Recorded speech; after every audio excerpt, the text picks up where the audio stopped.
Hi everyone, thank you so much for tuning in to this episode of the Much Obliged podcast. If you could like, subscribe, share the video, that would be massively helpful.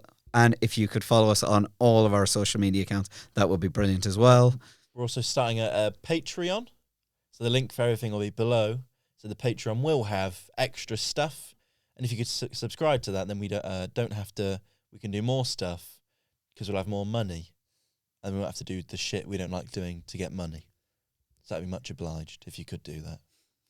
Much obliged. So, potentially, hello and welcome to the Much Obliged podcast. We have been already talking for about 10 minutes with our special guest, Phil Ellis. Oh, special? Stop it. He's actually the third most. He is the third most accomplished act. But the other... Right, let's not do it all again. But potentially, we have left the opening 10 minutes in because it sounded okay. Or... the sound was of such low quality, we had to cut it out. But to summarize, previously on the Much Obliged podcast, Phil, what have we been talking about? I was just questioning about how cheap I am as a person, and that is from all the people. I do the Another One podcast quite a bit, and all their listeners seem to think I'm like some Tory, just because I refuse. I got a Cineworld card. You're supposed to be able to go anywhere you want free, as many times as you want, and I went to one in Leicester Square, and because it was in the West End, I had to pay £2, which I refused to do, and I think it's all and it's emphasised by the fact I was on a first date, but I offered to buy snacks 25% off. It ended up we had to walk away from the cinema, and then I went to the Odeon, but that turned out to be way too expensive, so we just didn't go to the cinema. So I stand by that. But didn't you end up seeing her again, didn't you? Yes, many times. Well, she knew he fought for what was right. He had a moral compass. He knew that just because he was in London, they're not better than him. Yeah. Just because he's from up north, they think they can rip him off. But my question links. She's from Grimsby. She understands. Do you like Coca-Cola? I love the way you carry that Coca-Cola. Also, do you like cocaine? Like Coca-Cola. Because a while ago, because I think Coke, like Diet Coke or Pepsi Max and normal Pepsi, are completely different experiences. You know, I only like full fat Coke. Yeah, I agree. So I ordered a Pepsi at a bar a while ago, and they didn't tell me they only had Pepsi Max. Right. And then they gave me and I could tell the difference. And people asked me, I was like, well, this isn't the same. But I can't go to the bar and complain, I don't think. Yeah, of course you can. So you'd have gone and complained? Yeah. Okay. Have you ever ordered a Guinness and they pull out a can? Like, say, oh, can I have a pint of Guinness? And then they pull out a can of Guinness and start full. And it's that is not the same, buddy. This is not what I asked for. No, but I asked for a pint. If you're going to pour from a can, you need to tell me it's a can, okay? Like, and then I can say no. So you'd have said something in that experience. Well, yeah, and if you're at a bar and you order a pint and they get of anything, particularly Guinness, which is supposed to be controlled, isn't it, in bars? You're not allowed to anyone's not allowed to just have a Guinness pump it. You've got to be checked. But, yeah, if you pull out a can, then I'll go and do that out myself on a bench. You need to sit for the atmos of the Yates's wine lodge I'm in. You know, I'll go under a bridge. I'll get a brown paper bag to put it in, and I'll just scream at passers-by. I was outside in London so often. Like there's not a lot of beer gardens in London. That's the thing. So when I lived there in Finsbury Park, there was only like a few places when it was really hot you could sit outside. But the amount of times we sat there with a pint that cost $6.50, and then there'd just be a bloke sat on a bench next to me with a can.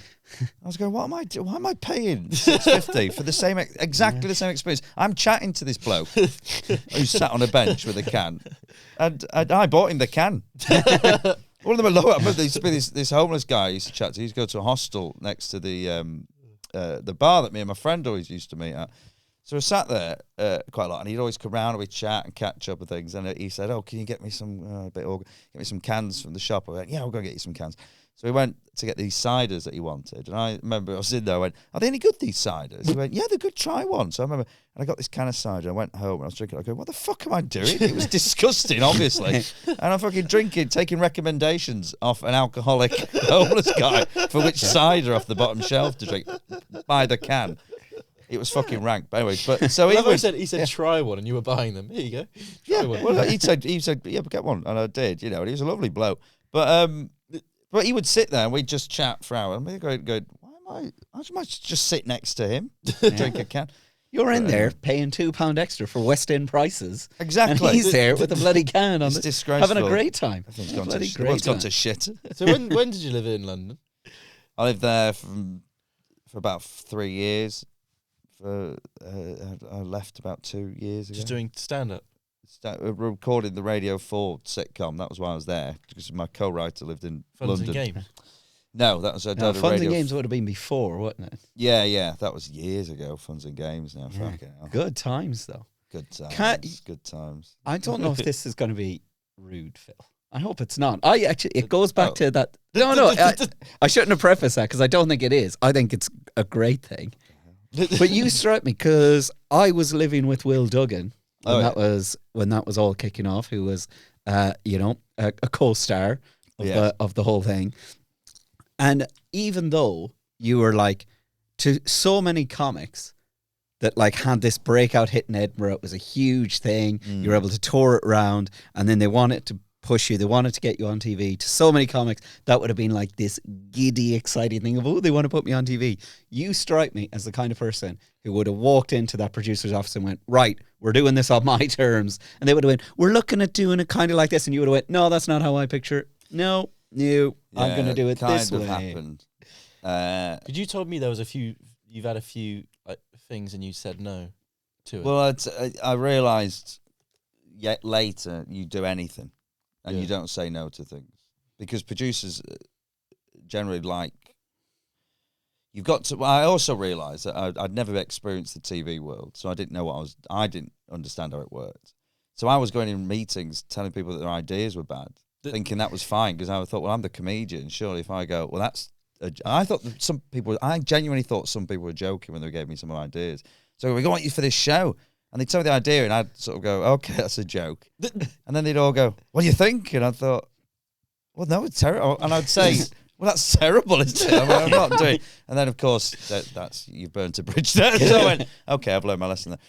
But some are and also I realised that what I thought was terrible, or what I thought was, it doesn't matter. Like you can make a show as long as you shine in that show. Yeah.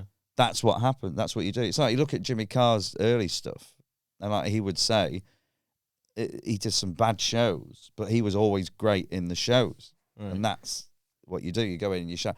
Now I was ignorant. I just didn't know, and I thought as well that you'd have the leeway to do what you wanted, and that people would let you do that. But you don't. You realise that you've been shoved this way and that. And then, to be honest, some compromise you just have to make. That's making something is a collaborative thing. So you've got to compromise. So there's all these different things. And I do it differently now. You already had the hit, though. It was already a hit. So you must have had the kind of attitude of, this is kind of a ready-made... Yeah, but people don't know what it is. The reason it was a hit was because... And the only reason it did... So it was a kids' show, Funds and Games. It wasn't for kids. I did an adult show. But as a joke, I put it in the kids section so that kids would come. Because it was a kids' show, but it wasn't. All the jokes were for adults. I saw a video online where you asked a kid, "You're like, what's your name?" And he went, "John." You went, "What do you do for a living?" He was like 5 years old. Oh yeah, stuff. Yeah, I think there's a few clips. We never. I don't think we recorded a full. Oh no, we have got one recorded. The full one because there was. I think they did the BBC Three pilot. We did. Yeah, we did do the BBC Three pilot, and that was too shiny floor. Because the reason it did well was no one wanted it, because everyone said it was a terrible idea. Because on paper it's a terrible idea, so no one backed it. And then we did it, and then people went, oh, what's this? And they came. And so then all the people, I didn't have an agent or anything at the time, so all of a sudden all these agents are approaching you. And they'll go, we love it. Hey, let's change it. And so you go, well, what do you don't, if they'd have just let us do the thing, it may have failed, but at least it would have failed and people would have gone, well, that just didn't work. But instead... It's always that thing. It'll always be in the back of my mind. And a lot of people go, God, what a shame. If only they'd done this. And, you go, well, and I made bad decisions on it and other people did. But it's just how it is. It's not terrible, the pilot. No, it's not. Good. It's not what it was. Yeah. But there's glimmers of it in there. But that's also the point of a pilot. That's the other thing. Find out what's good, what's bad. But because you did an interesting experience. Yeah, because then you did another Edinburgh show that was all about a show that went wrong as well, didn't you? Yeah, that was the first Edinburgh show. Yeah. Oh, so was that the previous one? Yeah, so that was the first one. Fun Games was the second. So that you pretended it was going to be this like really deep emotional kind of show that. But then just everything was designed to go wrong through. Yeah, and just some people really got it, and some people thought, "Oh, the show was just didn't work. Loads of stuff just went wrong on him. Poor guy." Yeah, and that was the joke as well. That's the thing. We wanted it to be the joke being everyone thinks it's terrible, and some people will go, "Oh, this is funny, we get it," but it was played so straight that people would walk out and people would come, like fire alarms would go off, and we'd have to evacuate the building and try and do the show in the beer garden. And then we go back in, and then there'd be, I'd forgotten, I was reading notes for the whole month, and I couldn't read my handwriting sometimes, and then people would get up and walk out who were plants, and then a show started before my show finished because I got the times wrong. But I normally underran when there was no mistake, so I'd never noticed. So this one day, because everything's going wrong, this bear show starts, which was Will Duggan, and I used to pay someone to fly dress as a bear every day for an hour for the bear show. So people go, "Oh, there is a bear show, actually. I saw a bear flyer," and they've got flyer in the pocket going, "Fuck, the guy's an idiot. There is a show called The Bear Show, and it's supposed to be on here at 6. So we do all that, and the Bear Show was funny because the flyer designed by Michael J. Dolan, who was a great comic. He designed it. He's still alive, by the way. He's still alive. He's still alive. He just he's still probably a great comic. Jay, it does make him sound he's got a very name of a history person, doesn't he? Yeah, well, he just did the right thing and realised it was a disgusting industry and left. He's one of the only comics, I am interested, but he is one of the only comics that I've ever gigged with who arrived at a gig, sat in the green room to like a nice full room of people and said to the promoter, "These guys won't like me, I'm not going on." Really? Yeah, he sat there and the guy thought he was joking, but he just went, no, honestly, this kind of crowd won't get it. And just left. Well, we were driving together, so he just stayed for the show. Did he? Yeah, so he just sat in the back room and went, he was only doing a middle 10, so it was like, all right, I think we were the two middle 10s on, and he just went, and I thought, I would never, ever do that.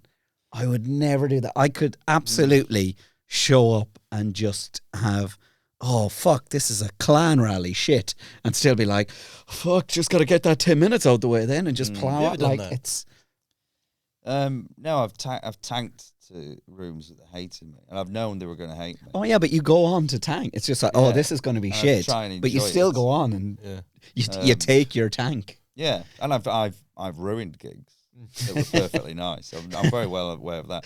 And I did a gig last night. I did 2 gigs. The second one was beautiful. Yeah, the first one was good, but there was just moments where I knew I was going. This kind of, it sounds a horrible thing to say, but they're a kind of audience who just want this. So every time something didn't land, and then I'd talk about it, and I was like, they do not want this. Like, they get confused. As soon as I start going, oh, well, that didn't work, which is also a bit of a knobhead move, really. If something doesn't work, you can just crack on. And when you know they're not going to find that funny, because there's some stags in and, whatever, just not, again, having a go, but it's just a different kind of gig. And I just found myself doing it over and over again, even though, and then I was like, oh, we didn't like it. Remember before when it was really awkward? And you go, why have you reminded them again? They've forgotten. They're having a good time. So, we're all capable of fucking things up by mistake, and we try not to. But, that would be lovely to look at a room and just go, nah.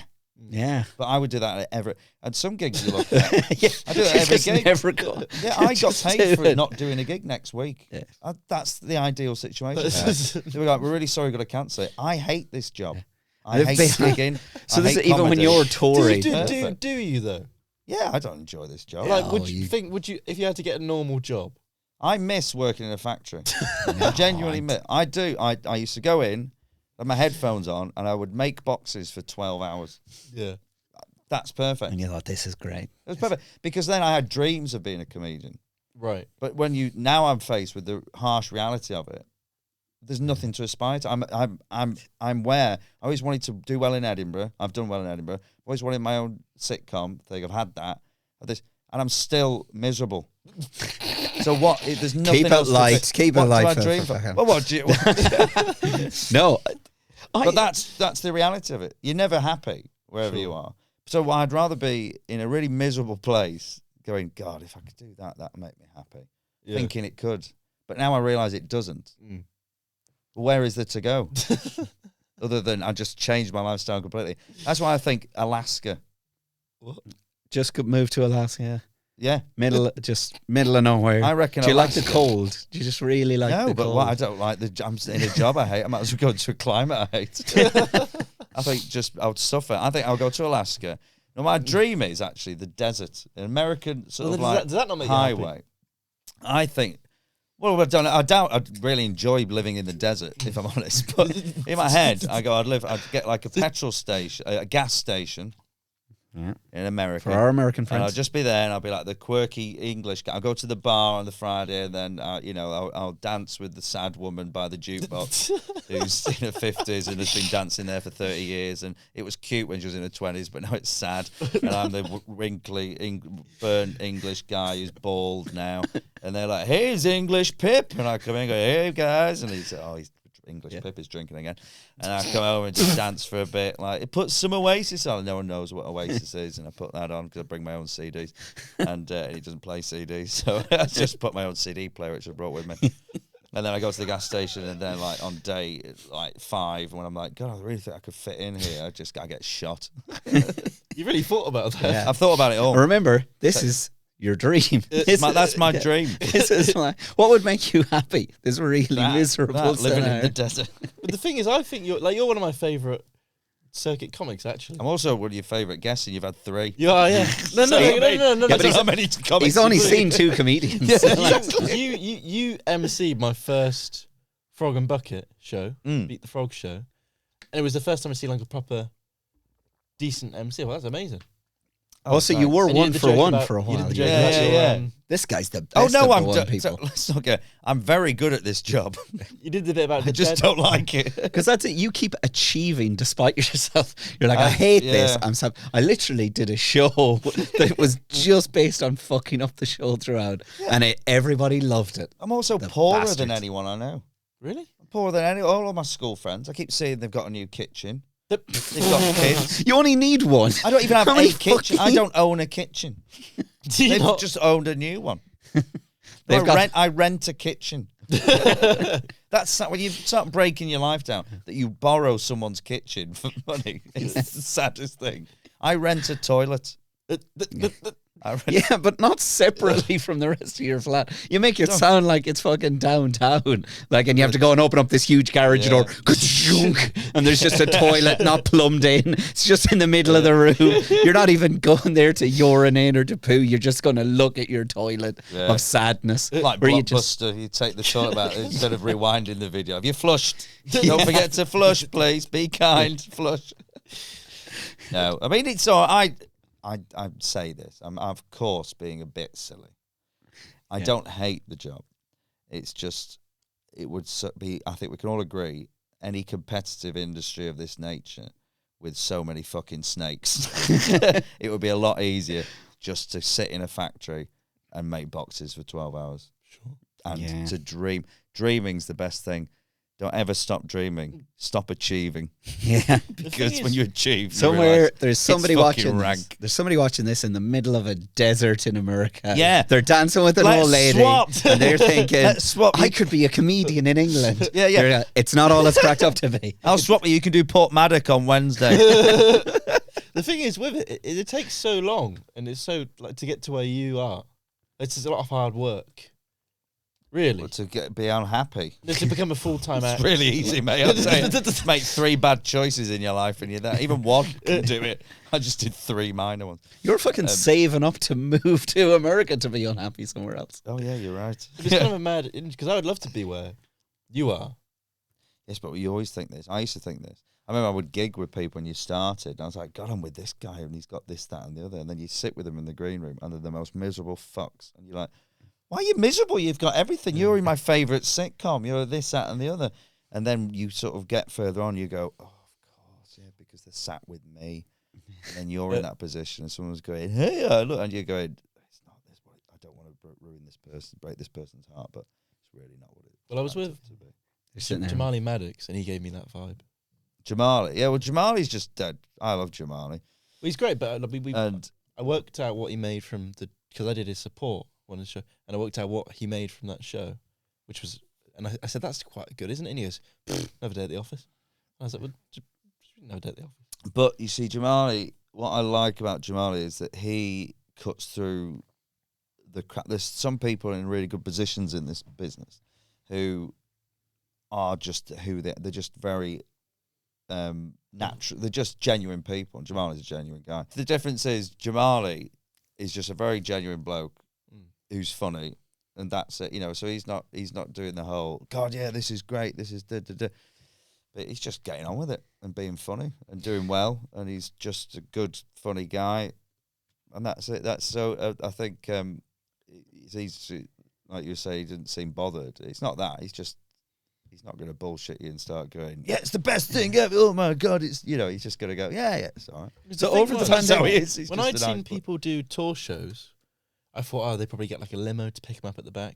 But we didn't. Then he got in my Ford Fiesta. Afterwards, this is like it's not as glamorous. But you think it's glamorous when you're not in it, right? In the 90s, I think it was. Yeah.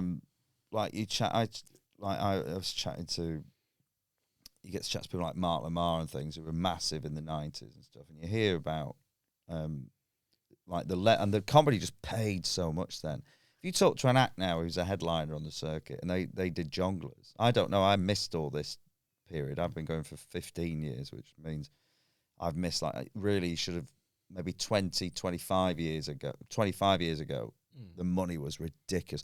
Like they earned thousands a weekend. Well, the thing is, I think a big part of what it was, because I talked to a few of those guys who were like jonglers, headliners and whatever back in the day, is a big part of it is that the money hasn't changed at all. Yeah. So like a jonglers used to pay £200 to headline in 1997, and you're like, if you were doubling up, and there was loads of them, so you could have like 4 or 5 gigs every just Thursday, Friday, Saturday, pick up all the you might do 6 gigs Thursday, Friday, Saturday, get £200 a time, and it was 1997 when £200 was a proper pay, like that was a weekly pay for a normal person.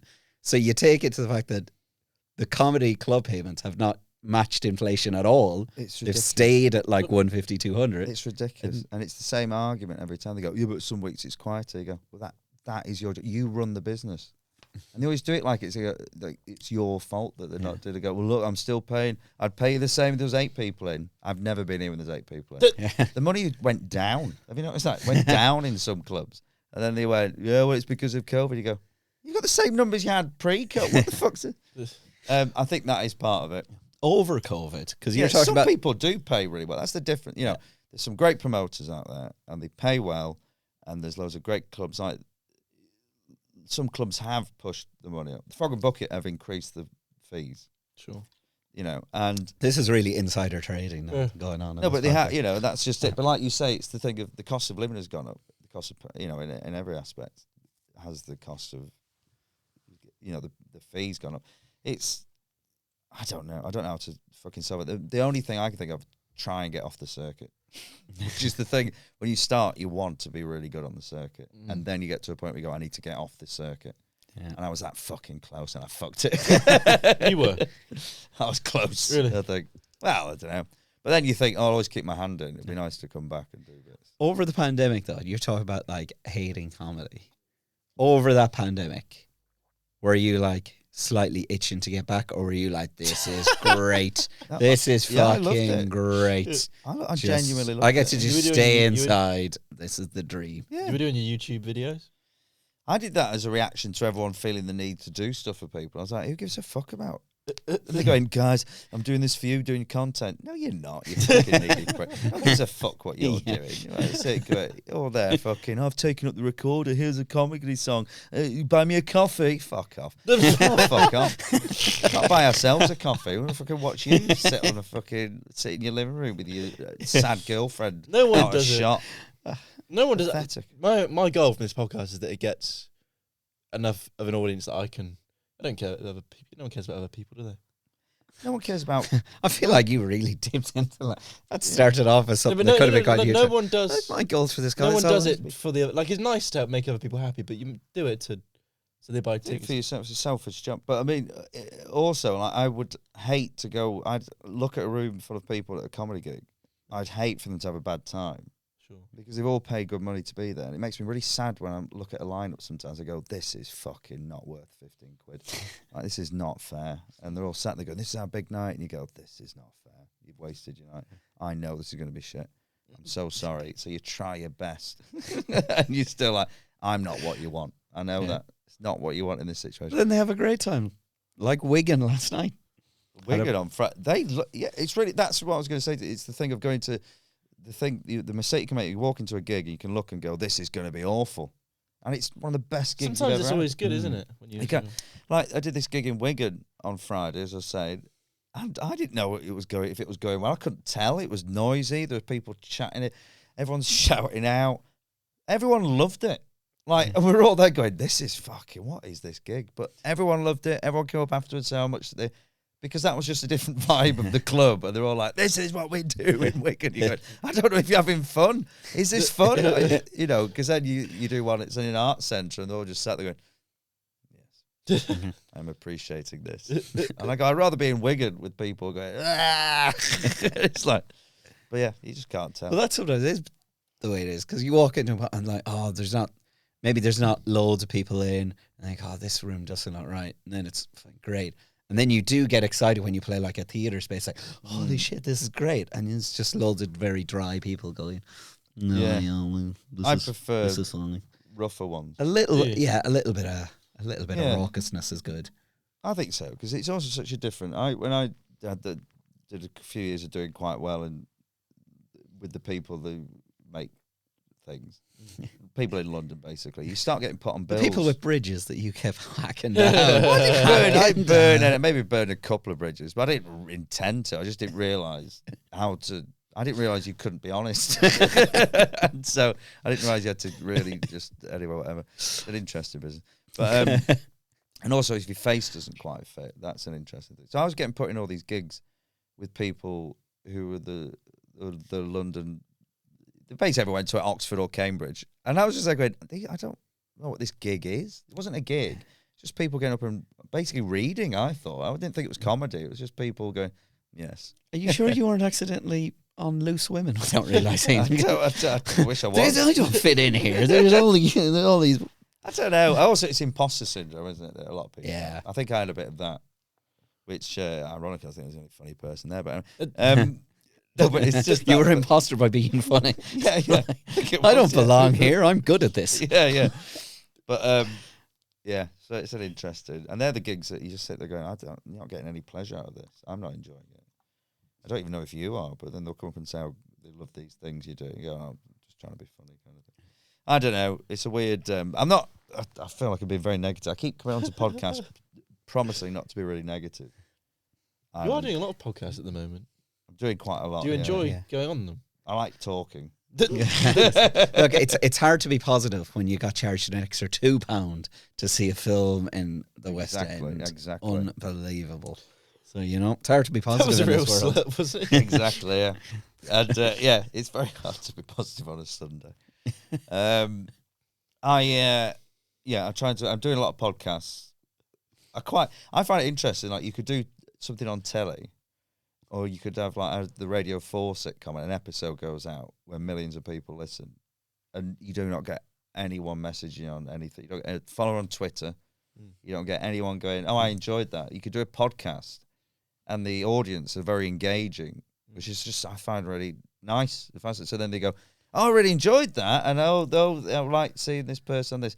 And you go, oh, this is interesting. Oh, this is a much more satisfying medium to be on. And I can see why so many people are going to it. And I've only just started listening to podcasts this year, really. What ones do you listen to? Result. Well, I don't listen to comedy ones, but I listen to film ones. I listen to one called Shat the Movies, which sounds awful. It is very good. Shat the Movie, they just review 80s and 90s films. Oh, wow. And there's 3 of them. All Will Shatner in them? Is that like the gimmick? No, do you know what? Weirdly, all Will Shatner films. You know what? No, that's the way that not one Shatner. No, there will be. I think they did one of the Star Treks. Yeah. So, but yeah, that would be a very limited. Yep. I can't even think what you'd have in it. Is he in War Games?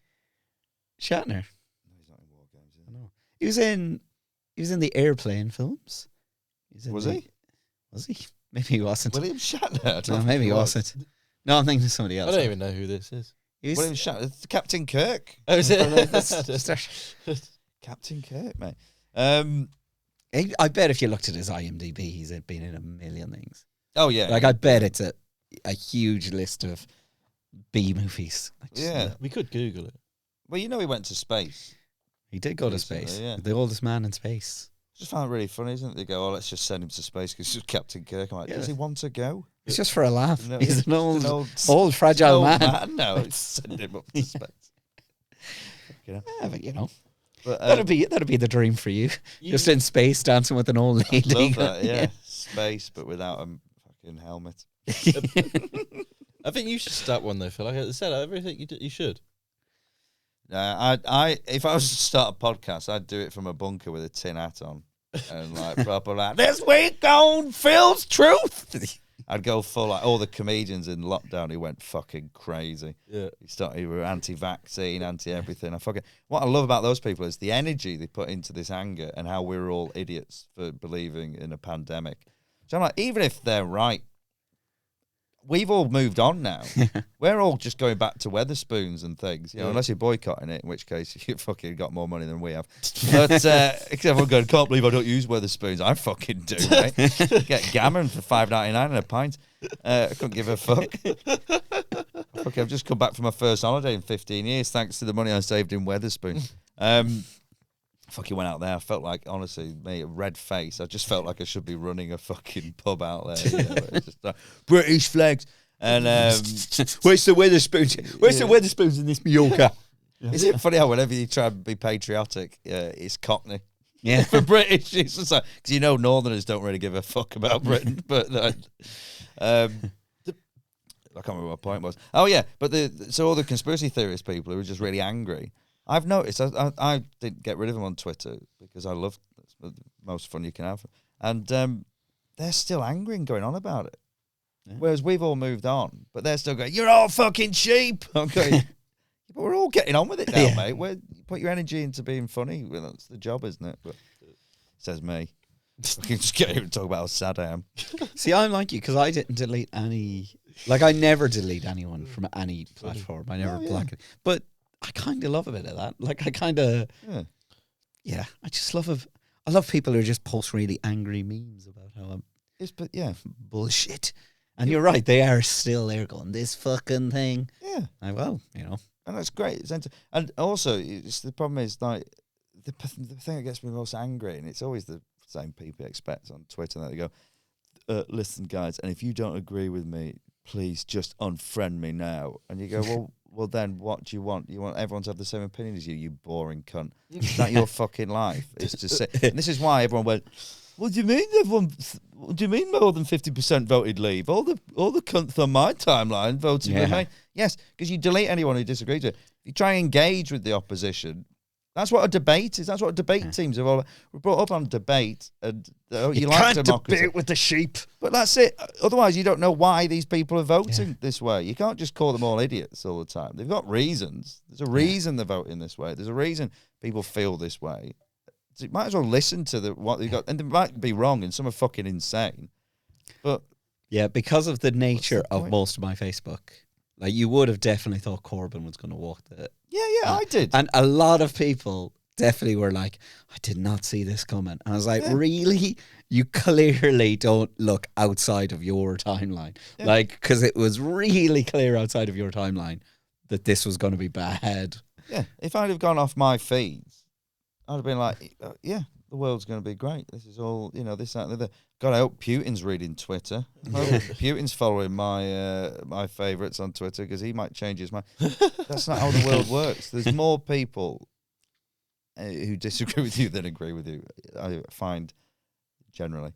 But that's not me. But this is the other thing about the circuit as well. That's why there's two different... So without being... That's really Luke Brown. Yeah. But I think it's true because then you go around and do these little theatre gigs and they're lovely and everything. And then you were given a lot of money to go and do a gig where there's more than people who just like you and watch your things. And then you go, God, comedy's gone to shit. And you go, no, that is what we have to do every fucking weekend is talk to these audiences of varying opinions. But if you're used to and that's fine if you want to do that. But I think if you want to engage with other people outside of your comfort zone, which you don't. That's why you're going to the desert and Oh yeah, no, I've done it for fucking 15 years. I'm tired of Yeah. engaging with people. Yeah. Now. You've I've heard their realised- opinions. I've heard You them. know what they They're think. all logged. Yeah. You That's can't it. blame me for anything that goes wrong with the government. I don't vote, so you can't blame me for anything that goes wrong. I just don't really know what's going on with the politics or anything. It's all going great. That's all you need to know. It's all- It's the same fine. as it always is. It's exactly the same. It's you get if we got Labour now, it's just going to be another new Labour, which is basically the Tories, but they wear red ties. It's just there's no point. Worlds, what's the point? Go to the desert. I'm very conscious that we're probably gonna like run out of time, so that We've got like 20 minutes. Oh, okay, cool. Yeah. I thought we're really building to a crescendo of what's the point of life? Fuck it. Go to the fucking. Just don't go to my desert. Who's in after this? Danny's doing his. Oh, Danny's Yeah. doing his. We only do one a week. Oh, Also. good. Yeah. Yeah, we don't have the power to just block book loads of people. It's just we're thrilled to have you. Let me tell you. Hey, no, it's great to be here. But with so how long have you been gigging now, Kieran? You've been So, I did my first gig, like fucking 15, 16 years ago. really. But I only did a handful of gigs, and then I started kind of gigging properly, and then I stopped gigging, and then I decided to gig properly again, and then I stopped gigging, and now I'm back, baby. Yeah, 'cause I Well, thought not like so. I used to occasionally. I went through a long period where I would do 2 or 3 gigs a month. right. So yeah. it's just if you were on, because it used to happen occasionally, people would be on the same kind of cycle as me with the couple. Yeah. So there was a handful of acts to be like, oh no, Kieran's a comedian. He's always gay. Yeah. And then I could show up at another random club and just loads of people going, who the fuck is this guy? Yeah. Nobody would know who I was. That's So- it. It's interesting that it's But I consider this very much a return. Post-pandemic is me kind of just going, yeah, let's start gigging properly now. Let's do loads. Well, that's it. It's just Something to do. Yeah. I've made so many boxes. It's just I've got Too to, many. I've got a dream. I've been dreaming. And now I'm reaching for it, and it's a mistake. It's a mistake. Don't do it, kid. I'm reaching for the stars. Go but back only... to school. Go back to school. That's creepy. Go back to school. I'll be there at the gate. What about you, Dan? How long have you been? I think I'm about 2 years in now. 2 years. Mm. Yeah, so you started just as the world went to shit. You No, went, sorry, time to start. No, so I reckon I'd have 2 years of Ah, gigging. But a gig, I just like gigging a lot and want to get as good as I can. That's it. That's it. Use this energy. Yeah. But I do sometimes turn up and go, oh, this is fucking... What? Well, you shouldn't be at 2 years in, pal. I waited till year 3. But like you, for the first 2 years, I think I did 5 in the first year. The second, I did about 8. Really? No, I think I did 12 in the second year. And then, You might as well, that's nothing, is it? You might as well just not bother. but I didn't know. I didn't have the internet at home. This sounds fucking ridiculous. And I didn't know how comedy works. I didn't know. I didn't know about open spots. I didn't know about I didn't know how to gig. So I was just trying to find gigs. Met one guy in the second year, and I said, "How many gigs have you done this year?" And this was about 8 months into it, the year, and he went, "Oh, 56. All right, 50. How do you find the time?" 56, not even that. It's not- yeah, even no. Oh that. no, I know it's not. But at the time, I was like, "Wow." Wow. My first year, because I didn't consider myself a comedian even when I'd done the first few gigs. Because the first gig I ever did, I was in uni, and I joined the Comedy Society. I just signed up because I did like comedy. I used to watch a lot of stand-up and sitcoms and stuff. So I signed up and I went, and then they decided to put on we're all going to do a bit. We're all going to do a set. So the show's in 3 weeks. Go on, it'll be fun. Write a few minutes and get up and do it. So I did that. This was in Galway, so it only had really 1 or 2 clubs. So we got the resident MC of one of them to come down and did it, to host it. He then said, oh, do you want to do my gig in a few weeks? You just come on and do 5 or whatever. And I was like, oh, well, that kind of went better than I thought it would. I'll do that. But so I ended up, I did 3 gigs in the year, but they were all kind of ad hoc, do this for a laugh, come down. There was no sense of I have decided to be a comedian and now I'm gigging and looking for gigs as a comedian.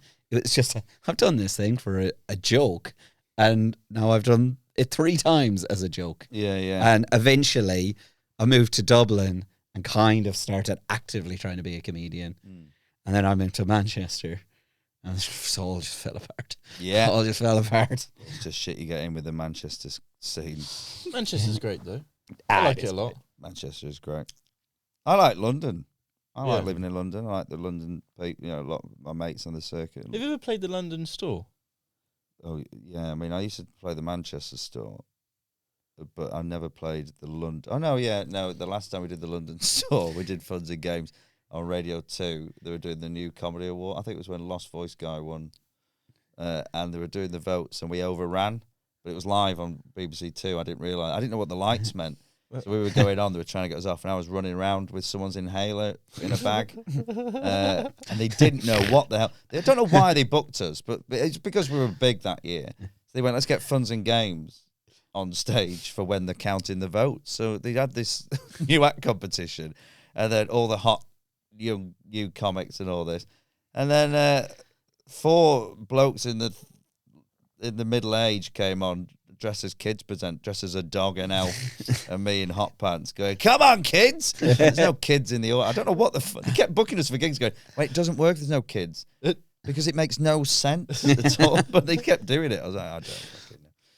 So, yeah, that was the last time I did the London store. But the time before... Have you ever done a weekend at the London store? No, because I had the worst death I ever had in front of loads of uni mates. I asked them to come and see me way too early, and it was just heartbreaking. At the London store? Yeah. Oh, no, I watched your... you got a King Gong video at the London store. It's still online. No, that was it. So I did the King Gong there, which had gone well. Then my friend put it online. And You bring out a deer. Cannot get it off. That was my old set. Yeah. Fucking hell. Don't look for it. I used to play that in my old Edinburgh show. Link in the description. You used to do what? I used to go through it and analyse it in the last Edinburgh show, and I thought it was really funny. Which it was funny, but it was the most painful fucking thing to do when you look at it. You go, oh, this is so sad. But no, I've never really done the London store. I used to do the Manchester one a bit, but yeah, no. And I don't think, and not particularly from the scarring of it, I just never got asked. But they were my only memories. That I did the King Gong, and then I died on my ass because then they give you an open spot, and it was fucking dreadful. So you won the King Gong, the open spot. I didn't win it. No, I think I came 3rd or something, or 2nd. But if you do well, they give you a chance, and it was just fucking rank. Like, it was so bad, and it was the first time loads of uni friends, and the only time a lot of them saw me. So they must still see if they go, is he still doing it? He was fucking so mad at the London. It's just embarrassing. Some left before the end, so we didn't have to go for the drink. Oh yeah, not the end of the 5 minutes. It's like your friends walking out on you. That is harsh. I mean, and it's a big venue, so they probably made a real commotion. They had to scurry out of the. Sorry, excuse me. Have you? Would you move back to London? Do you think? It's because I'm going. It's just so expensive just to be there, isn't it? Not if you want to live like an absolute fucking skank like I was. But it can be. I suppose if I had the money, it'd be nice to. If I had the money, I wouldn't be doing this. I'd be fucking I would be in the desert. In my gas station. Would you really, if you earned a load of money, if you just got given if I had the money, yeah. You would quit? Yeah. Okay. Well, because you enjoy writing. I've done everything I want to do with it. You enjoy writing, don't you? Yeah, but I don't enjoy it more than sitting on my arse. You make a compelling case, to be fair. Yeah. I think I could look back and go, I'm happy with, I did some really interesting things. Don't get me wrong, I'd love to be able to, if someone gave you a sitcom or a show, which I'd love to do that. But if I was given millions of pounds, then I'd go and enjoy millions of pounds. Would you like to do the Apollo? Well, it's not on my bucket list. No, never. But I never wanted to. Nothing to do with stand up is on my bucket list of achievements. I only did stand up to do a sitcom. Fine. And then I've done the sitcom. I mean, I'd like to do the sitcom on TV, but I've done the radio version at least. So I have done that and worked with some heroes. But no, it's not been on my thing because it's not. I wouldn't enjoy it, the experience, because I'd get too nervous and I'd be like, oh, I don't think they're for me. I'd have all that. And I've heard enough from people who haven't enjoyed doing the Apollo that I think, I be one of you. I'm on the same sort of. I'm in the same ballpark as you as a comic. Would it be? You would do it though, wouldn't you, if you got asked? I'd probably do it. I wouldn't. But again, I'd have to. I know the director, and he has told me adamantly I'm not going to be on it. I'm mates with him, and as a joke, so I went through once they went. So this other one went, that's the director of the Apollo. You should honestly go and have a word with him. I went, oh really? I said, hey Auntie, I said, will I ever be on the Apollo, mate? He went, fucking hell now, Phil. Not when you're stacking chairs. Yeah, exactly. Went, there you go, mate. I said, but would it be? It would be too controlled for you, though, wouldn't it? Because I wouldn't shine in that environment. Because like you're a great comic, like a really brilliant comic. But part of what makes you brilliant is that you are like, the vibe is that anything could happen when you go on. You could just take a notion and just start joking around with the whole space and the whole crowd and just the whole world. People hate the no, people producers. love that. But like on something like the Apollo where they're like, can you just run through the exact 15 minutes that you're going to do so we have it timed and and we can run through it to make sure there's nothing offensive. And then you'd be like, yeah, but sometimes I want to start fucking messing. Yeah, but as you get, like, the more you do it, what's really funny is the stuff they love. The TV producers come up to you, like, they wanted me to be the new Barrymore for ages. So I was going to meetings about game shows and all these things. And then the more they talk to you, go, oh, you want me to be the new Barrymore? But then when you're doing stuff, they go, oh, we can't have you. So you need to know what you're doing. I'm going, well, then you don't want the new Barrymore. But you forget that he was the best, no matter, yes, there's been a few controversies around that, but as a presenter, there's no one come close, I don't think, to being as good as Michael Barrymore on TV. Bradley Walsh is good, but there's no excitement watching him like you would with Barrymore. Watching him, even now, look at clips of Michael Barrymore. They're fucking phenomenal. Still funny because you don't know what he's going to do. Yeah, he's coked off his tits on most of them now, but even his live stuff's brilliant. But the problem is it's a scary thing because you can't control it. What was the name of the quiz show that was like top, middle, or bottom? Top, middle, or bottom? Yeah. What was that? Strike It Lucky and Strike It Rich because they had to check. But top, middle, or bottom? Top, middle. It's such a basic shit game. But if you watch it, because when we were making a game show years ago, and I would use that as an example, I would go, if you watch it, he spends the first half of a half-an-hour show, so the first 50 minutes, it's on ITV, so there's a break, just talking. The game doesn't start for 15 minutes. He's just chatting to these couples. Didn't know anything about them. He used to say, don't tell me. And he'd find out when he got down there. And it's just brilliant ad-libbing, great comedy. You don't know what he's going to do. And then the game starts and it's shit. But he just carries this dog shit game of do you want to press this top, middle or bottom and get across. There's one like where there's a Welsh couple and he's chatting. And if you hit one that's a hotspot, they lose the prize if they move on. So he's chatting. They go, oh, you've won a palm tree. And he accidentally hits the next one. It goes, meh, meh, hotspot. And the lady goes, oh, I don't think we were going to move on. He says, oh, forget it. He said, what are you going to do with a palm tree in Wales? And then just fucks off and just loses the prize for him. It's great. But the problem with that is there is a fear. I do get it because you've got a controlled environment and it's a scary thing because if it goes wrong, it goes horribly wrong. But also, it would be nice to see some people on telly like that with a bit. I don't know.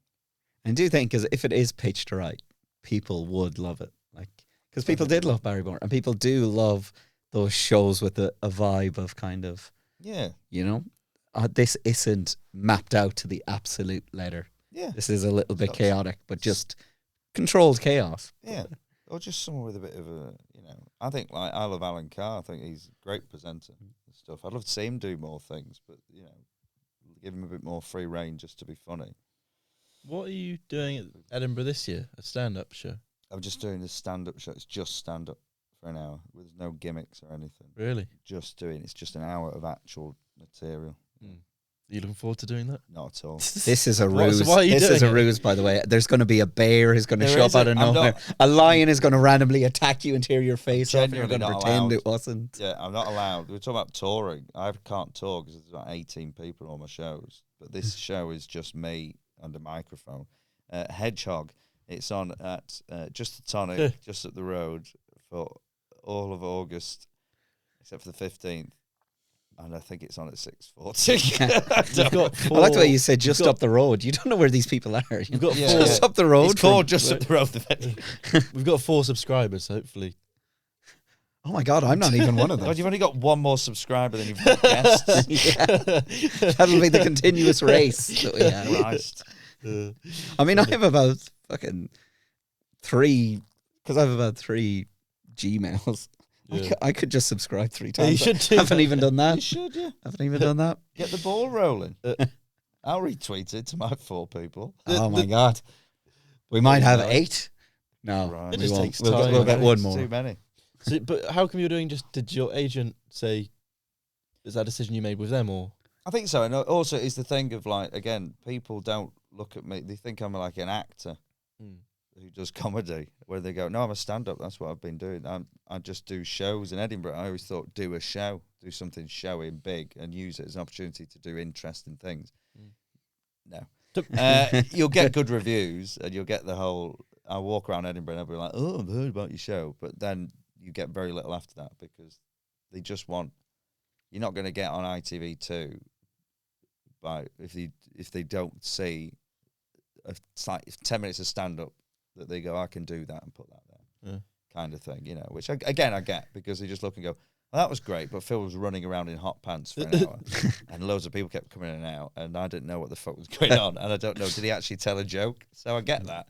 So if you want to be on, to move it on to, and show people, look, I can do this in a controlled way, I could turn up at that time and do this, and which I've always done. Every time I've done any TV stuff, I've always gone, here I am, I'm here, I've done what I said I was going to do. It's always gone great, but then they go, oh, but yeah, with Phil, he might fucking climb the scaffolding or something. Yeah. I don't. I just turn up and do it. I'm not fucking doing that all the time. I do it at a gig above a pub. I'm not fucking. I've seen you climb up the thing at the Frog and Bucket. Yeah, I nearly died last time I did that. I was thinking, I'm doing that again. You were like, I might put some energy into the room, and it probably didn't. Yeah. Did a mime last night at this gig when it was really like struggling. I did this really big bit, and it was not really struggling. It's like it was going well, but I went, I'll go out big on this big mime bit. Got nothing, and then I pulled a muscle, and I just went, that was not worth it for that reaction. Yeah. Right. And that was your big finish. Just walked off to pretty much silence. Because I remember last time I did there was a girl talking about how all men have podcasts, and you just went on one where you could start a podcast. Oh, yeah, that was was such really a funny. weird point to make. It just came on away.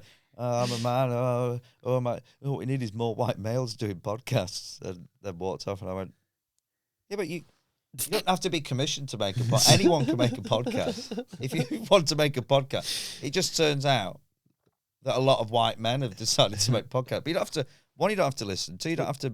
Anyone can make the pod. That's my point. It's not like you can't have a go at anyone else. If in this that podcast thing. proves anything, it's that You can anyone start a podcast. can make Yeah. a podcast. I mean, yeah, but I just didn't get who the target was with that. Thing is, everyone went, ooh, as if it was really edgy. It wasn't edgy. I wasn't being edgy. I just went. You could start a I podcast. just went. You could start a podcast if you want. If that's your issue, then Start But I just don't understand who the target was. It's like I don't know. No, I don't. I can't think what it is. It's a very anyone can do this. You can release it on any platform. You don't need anyone's permission to do it. You don't need any money really Not really. to do. You could do it on your phone and stick it on YouTube for free. So you can't get on stage and start complaining that loads of that certain people are doing. I just don't understand what the Thing point is, there of is that also a lot of was. women and non-white men with podcasts. I mean, don't get me wrong, I'm There not doing a GB News statement here. I agree there's way too many white men doing things anyway. But that just seems like a really odd area. That's to- outside of comedy. That's well, inside and outside of comedy. That's the whole world. Well, I just don't There's get a lot of I white just men didn't doing a lot of stuff, and just it needs to stop. I just didn't understand that particular statement. And I just still don't understand what the point of it was. Thing is, you're like, well, you could start a podcast, and you went, right, next act. And then take on the next. Yeah, what the fuck? Someone needs to. Someone going to address that. 'Cause I don't understand what the point of it was. But anyway, fucking hell. God knows. I'm not going to die on any hill except for the one in the desert.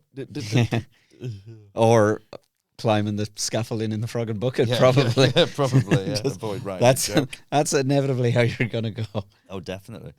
I feel like I've just been really negative in I this. feel I've enjoyed having you here, if that's any consolation. There you go, Cute. 50%. Yeah. Kieran nods to sure. Yeah, you're 1 for 2, and that's So I've got a spring watch on. yeah, that's the dream. No, I'm a long-standing fan, Phil. Well, it's lovely to see you. Always We thought haven't you were seen great. each other for a while, have we? No, it's going back well before the When did pandemic. you last? Have you gigged together many times? We've gigged together a fair few times. A few over the times. years. Yeah, a couple of times. But, We used to host the Beat the Frog back when I did it a few Yeah. times. in Preston, back in I think Back in the day. Back in the day, Preston. Yeah. What was that venue like? That was nice. It was. I much preferred it. I preferred playing Preston and Manchester. Yeah, they tried bringing it back. That wasn't. Oh, they're not doing that anymore. Tits. But yeah, it was a nice venue. It's just Preston. Phil's ready to go. He's got his car keys in his Preston, hand. anyway, good to see you all. I genuinely started backing away. Thought you were wrapping up. No. Well, I was going to, but then Danny hasn't texted yet. But we probably should wrap. Yeah, I think it was. Yeah, there was rather like, I've enjoyed having you here. It's like, oh, this is clearly the end. Well, thanks for having me, guys. Right, I think we will wrap it up. Yeah, thanks, Phil, Phil. Thanks for coming. Thank you so Hey, much. no, I hope that was fucking whatever that was. Yeah, That was good. I enjoyed it. To summarise, Jamal is a cool guy. I'd like to live in the desert. yeah. If you want to start a podcast, just start a podcast. You're very cheap, which may or may very- not have been captured on the mics. And if you ever get Very if you cheap. ever get a Pepsi Max instead of a normal one, do complain. You complain if Yeah. you've not got, if you've had poor service, or the product you've been presented with was not as advertised or as even as expected, you are well within your rights to get a refund or at least a replacement, up to or below the value of the product which you originally purchased. And I don't think you tolerate below the purchase. no, you're right. No, I would ask them to just pour some bar snacks into my hands until I feel I've had the. Oh, and if there's a homeless guy, you could sit on the bench with him and drink for the same price as him. Just sit on the. You don't have to be homeless. Just But sit don't on have the cider. bench. Don't Yeah. have the cider though. If there's a beer garden on the street like the ones in London, there's usually a bench there. Just sit on the bench, talk to your friends, and buy cans and drink them out the bag. I think that is the right thing to do. And yeah, Right, on that note, right. Thanks, Phil. Thanks, Phil. Thanks, guys. Thanks everyone for watching and listening. And I'll see you next time. As it finished now. Much obliged. Oh, yeah. Look, I'm still going.